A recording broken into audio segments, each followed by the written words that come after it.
Hey everyone, and welcome to This Explainer. I'm honestly so thrilled you're joining us today because we're about to tackle what is, without a doubt, the core engine of literally any successful business. If you're a focused learner trying to figure out how companies know if their growth is actually sustainable, well, you're in the exact right place. Look, every single company out there wants more customers, obviously, right? But here is the brutal truth. Not every customer is actually profitable. Okay, let's dive into this. From the outside, growth looks incredibly exciting. You see the massive user numbers climbing, the expanding teams, those shiny new offices. It looks great. But top-line revenue?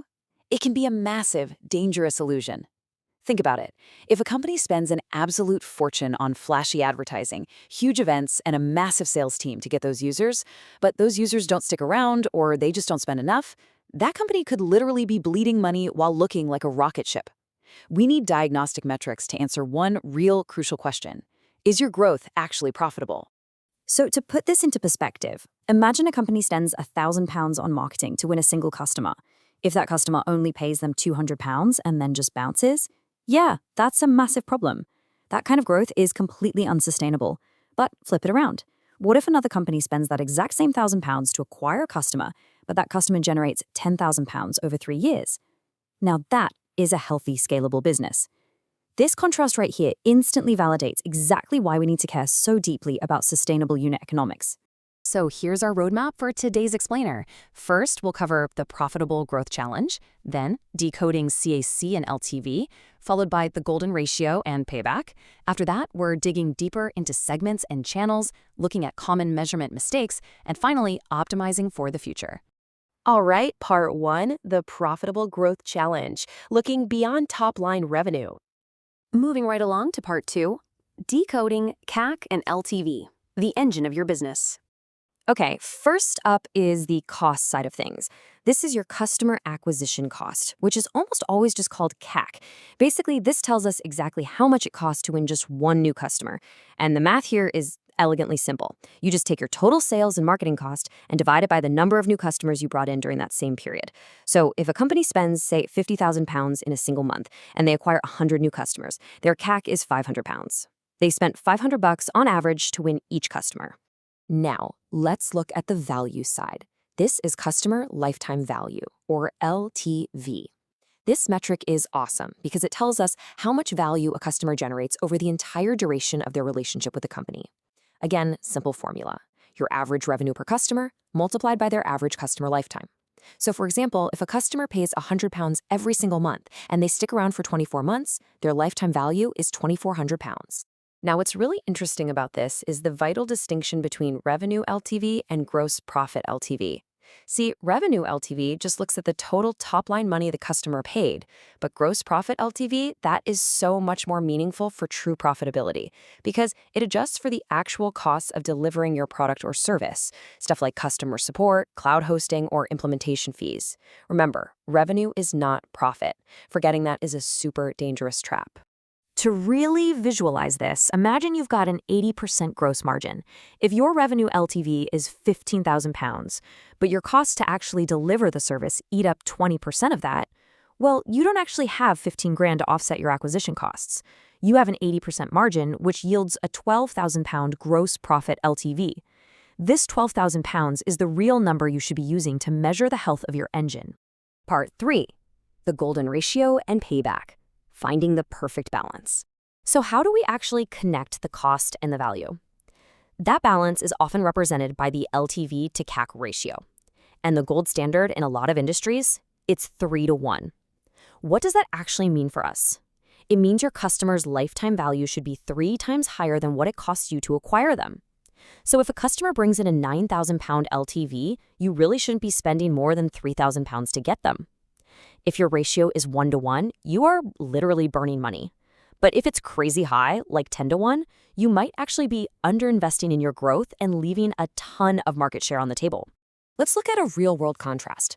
Take a SaaS company. Say they spend £3,000 to acquire a customer who eventually brings in £12,000 in gross profit LTV. That's a super solid 4-to-1 ratio. And they might recover that $3,000 cost in just a few months of subscription payments, right? That's a super fast payback period. Now compare that to a corporate training company. They might spend a much higher £5,000 CAC, but they win a massive £27,000 gross profit LTV. That is a 5.4 ratio. The takeaway here? Both of these models are highly profitable, but they have completely different payback dynamics and cash flow needs. Which brings us to part 4, digging deeper, segments and channels, why averages can lie. Here's the thing, not all customers behave the same way. A £10,000 customer acquisition cost sounds absolutely terrifying at first glance, right? But wait, what if it yields £100,000 lifetime value? That is an incredibly healthy 10-to-1 ratio for an enterprise segment. Contrast that with individual users. Sure, they're super cheap to acquire at just $50, but they only yield £80 in value. That's a really tight 1.6 ratio. If you just blended all these numbers together into one big average, you would totally miss the fact that your enterprise segment is an absolute goldmine just waiting for more investment. So the crucial point is, this exact same logic applies to your acquisition channels too. Organic YouTube might be cheap, while Google Ads and partner referrals are way more expensive.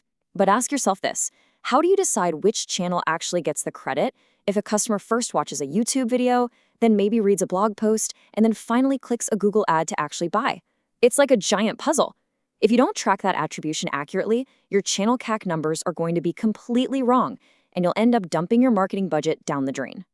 All right, part 5, common measurement mistakes, pitfalls to avoid. Let's do a rapid-fire look at the biggest traps companies fall into. Number 1, counting only ad spend. If you say, hey, we spent 10 grand on Google Ads and got 100 customers, so our CAC is £100, you are totally lying to yourself. You completely forgot the sales team's salaries, the software tools, the agency fees. You have to use a fully loaded CAC. Number 2, ignoring churn.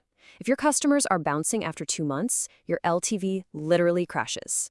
Number 3, using revenue instead of gross profit, which we already tackled. And finally, mixing up customer segments and poor attribution. Doing that just gives you a completely fabricated picture of your growth. Okay, our final section, part 6, optimizing for the future, bringing the teams together. Fixing these equations isn't just a marketing job. Every operational team impacts these metrics. Customer success, they directly increase LTV by making sure the customer actually adopts the product, sees the value, and renews. Revenue operations, or RevOps, they unify the data so your attribution tracking is actually based in reality. Partnerships can drive these amazing high-trust, high-LTV deals.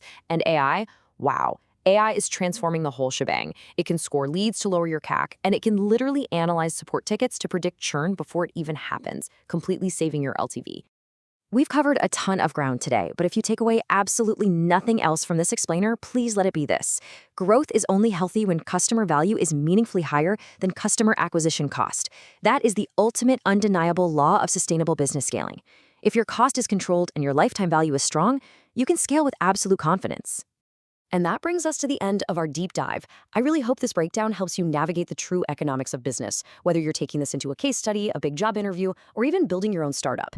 So I'll leave you with one final provocative question to chew on. How will you measure the true value of your next customer? Thanks so much for learning with me today. Stay focused and keep asking the right questions.